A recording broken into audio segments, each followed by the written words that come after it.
thank you. So I'll be talking a lot about Jersey and our experiences so far, but a lot of it is trying to sort of accelerate outcomes, through digital adoption. So a little bit about Jersey first. We're 14 kilometers off the coast of France. We're 45 square miles in terms of size. We're pretty small, 103,000 people, but we have an independent government which makes its own rules and own laws, even though we're associated pretty closely with the UK as a crown dependency. We're an international financial center. So what does that mean? We have particular tax laws and a tax regime and a financial center that financial services sector, which is very mature. And on top of that, we have, insofar as digital infrastructure, we have 100% fiber to premises. And from the last count, I think we were one of the fastest sort of connected in the world with a gig up and gig down available. Sorry, Mariota, I just want to confirm that you don't have slides up at the moment, right? Or should you have them up? We don't see them. You don't see them? No. Oh, okay. It sounds great without them, actually. But let me try again. Actually, it's come up with an error saying, sorry, an error has occurred for screen sharing. So I'll just try again. Sorry, folks. Thanks for letting me know. Yeah, no worries. But I was thinking maybe you didn't have any because it sounded great without them as well. So. Okay. So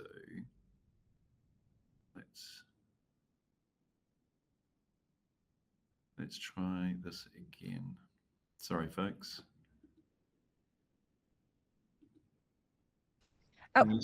While you're getting those ready, I just want to remind the participants to pop any questions that you have in the bottom right-hand corner of the screen under the activities section, this little triangle, circle, square thing. Thank you. Oh, so can you see? Now we see them. Yeah. Oh, brilliant. Brilliant. Okay. So, we have one of the fastest sort of connections in the world. As Digital Jersey is an economic development agency, so we're an arm's length organization, which means we sit outside of government, yet we are delivering on government priorities.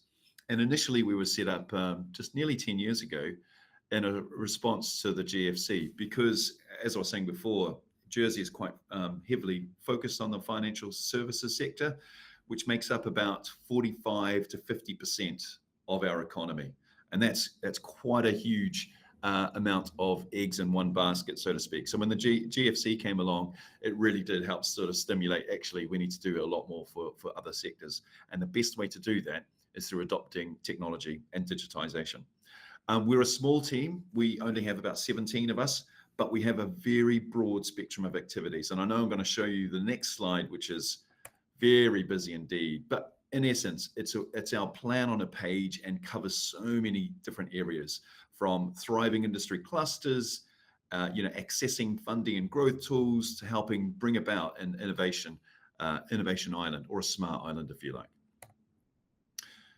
Core major programs for us include setting up what we think is probably the first data stewardship or data trust in the world. Jersey has quite mature and sophisticated trust laws, and we've built a reputation around our trust laws, hence our financial services focus. But a key question came up just a couple of years ago about whether or not we could treat data in the same way. And a data trust enables us to protect data in a specific way, but also make sure that it could be shared for specific purposes. And that frees up a lot of decision-making around how we treat data. And this is going to be quite an important thing going forward. We've just finished our first pilot of this, and this was collecting a whole lot of cycle data. And I can provide a whole lot more information for people if they're really interested in this. The second major program for us is the consideration of a Jersey data exchange. So what does that mean?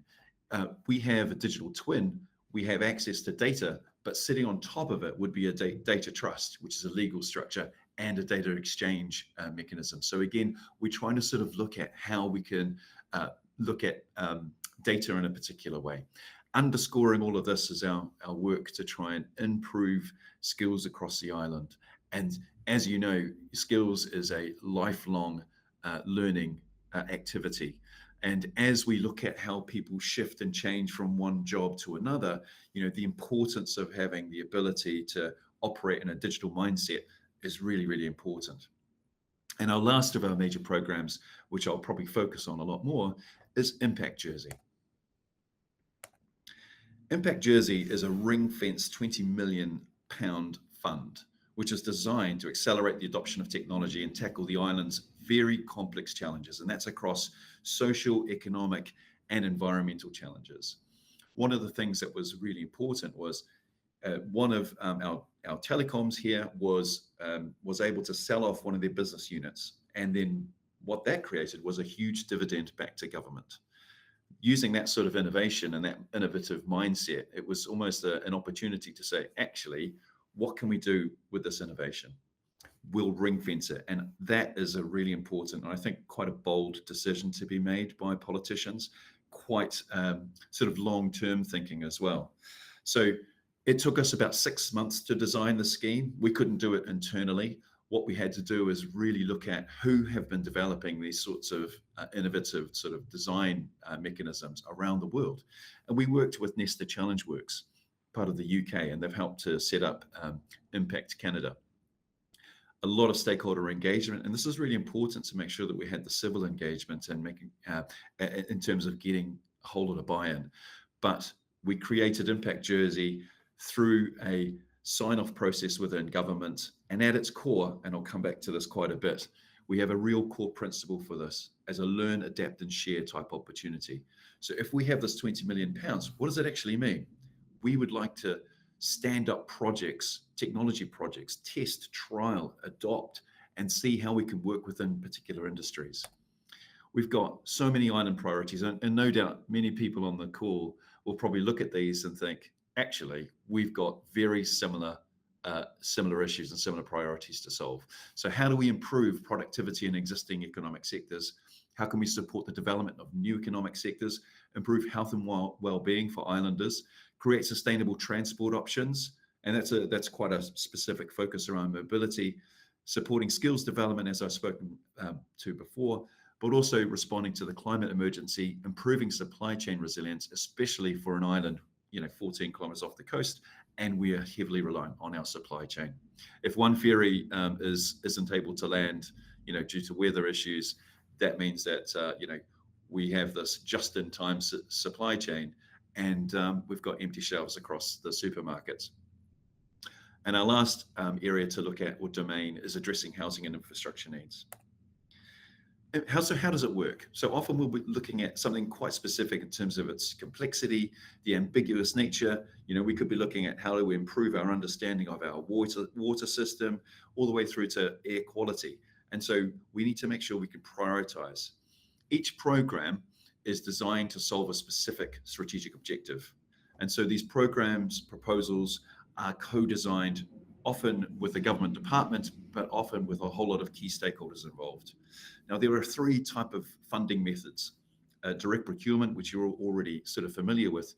Now, we would tend to use a direct procurement if we are thinking, actually, our island just needs to play catch up, because we're a small island and often we miss out on innovations, and there could be a solution that could just, be bought directly off the shelf.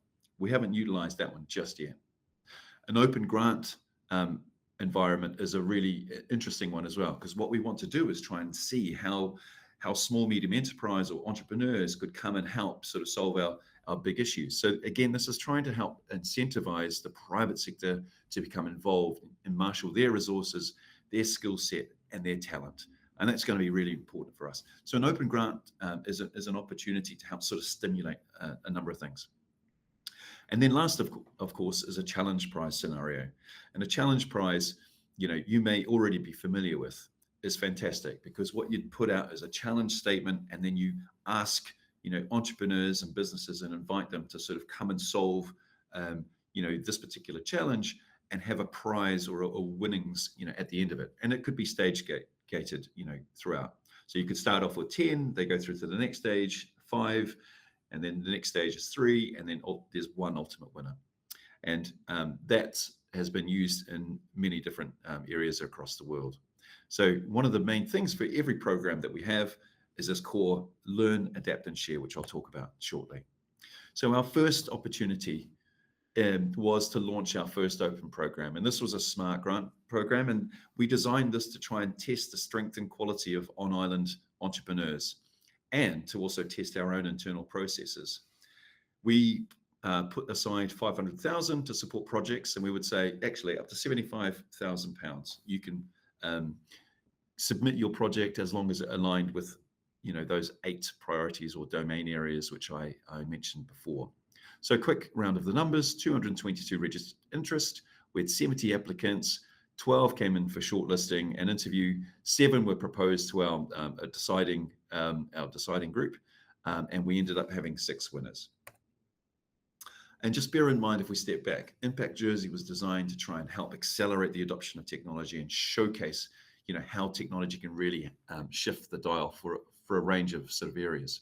So here's on the left-hand side, you have some of our winners. Now, Andium Homes is the island's social housing provider, and they wanted to test, by installing sensors within their homes, how can they provide information to their tenants so that their tenants can live well and healthy. So that's understanding moisture levels, that's understanding carbon dioxide. We've got a lot of houses that are built with granite, and so there's radon levels that need to be mindful of, but also providing early warning detection for floods for some areas. They wanted to understand how their whole portfolio will perform, and so by supporting them, they were able to help deliver better outcomes for their tenants. An air rescue drone team. Now they've already had a number of missions already out finding people, and so we were able to fund the purchase of some drones, and they've been great actually by providing our emergency services with 24/7 volunteer team, all the way through to streamlining risk and assurance. So it's a more sort of proof of concept, all the way through to air pollution monitoring, which has been really fantastic for us to understand how our island is performing. Without Impact Jersey, none of these projects would have been funded, but we're taking a real sort of quasi-experimental approach to this. If we have these projects up and running, how do they work? What were the intended consequences and what were the unintended consequences?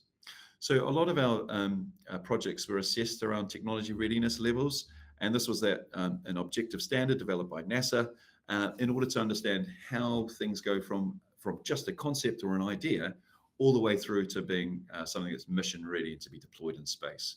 And a lot of that type of standard and understanding has been put into understanding technology readiness levels for a whole lot of other areas. So for our open program winners, we had a range, which is great. So as a program, we then get the opportunity to understand if someone's entered our program at a particular TRL level and then they've exited at another TRL level. That's been really, really interesting. What was it that helped accelerate them along? I've talked about impact evaluation briefly before, but we have a theory-based approach. Each of our programs will be assessed through mixed method approach, but often when we're unlocking a program, we'll have a theory of change, but what we're able to do with an independent assessment is to make sure that we go from theory into actual results, and then we can detail results chain, and then we'll be able to share the evaluation of a program as it comes to hand. And that's going to be really important for us as we go through. I'm just mindful of time, so I might sort of skip through some of these things, and of course you can read this in detail when the slides are shared. So because evaluation itself is a new approach for Jersey, we want to consider all of these projects to be demonstrator projects. We need to showcase the art of the possibility. And often this is our way that we can ensure we have transparency, we make sure that people can buy into it.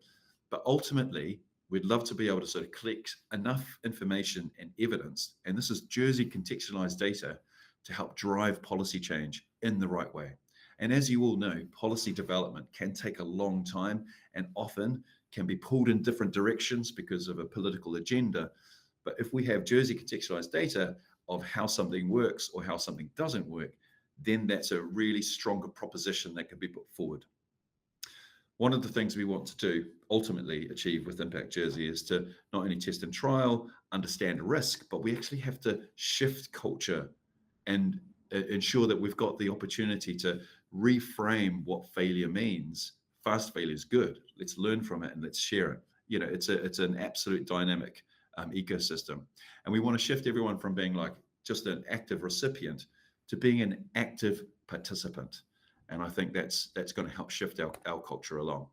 So I might just walk you through very, very quickly our latest program, which is going through. And this is focused quite clearly on helping our care sector evolve, flourish, and actually adopt technology to deliver better outcomes. And this is the better outcome for us is helping our aged folk to live more independently.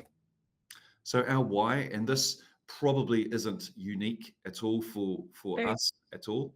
very quickly, please, Mariota, so that we can have time for the panel. Okay, absolutely. So we've got an aging population. It's really unaffordable. We can't afford it to fund it for long. And our health system is inflexible. It can't work. So those are our three big areas. We've got a massive ticking time bomb, but this is the opportunity to change. And we really want to have projects which are developed overseas, brought to Jersey, and implemented well.